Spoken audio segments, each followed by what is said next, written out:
કુશળ નામનો છોકરો રહેતો હતો. તેને ચિત્ર દોરવા બહુ જ પસંદ હતા. તે સૂકી જમીન ઉપર ચિત્ર દોરા કરતો.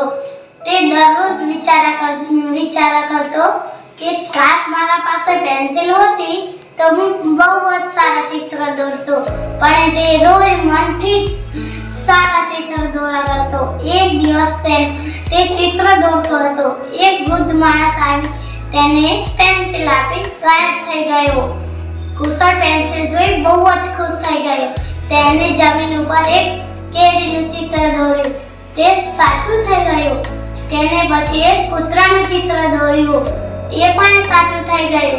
તેને પછી ખાવા પીવા કપડાં બધાની સગવડ રાખી અને ગામવાળાની મદદ કરવા લાગ્યો. એક દિવસ રાજાને તે વાત ખબર પડી. તેને કુશળને રાજ દરબારમાં બોલાવ્યો અને કહ્યું કે તેમના મહેલ માટે એક સારું સોનાનું ઝાડ બનાવે. પણ એ કુશળે ના બનાવ્યો. તેથી રાજાએ તેના પાસેથી પેન્સિલ છીનવી લીધી અને એક ઝાડનું ચિત્ર દોર્યું. પણ તે સાચું ના થયું. પછી મંત્રીએ પણ એક વાર ઝાડનું ચિત્ર દોર્યું. એ પણ સાચું ના થયું. કુશળે પેન્સિલ લઈ એક વૃદ્ધ માણસનું ચિત્ર દોર્યું.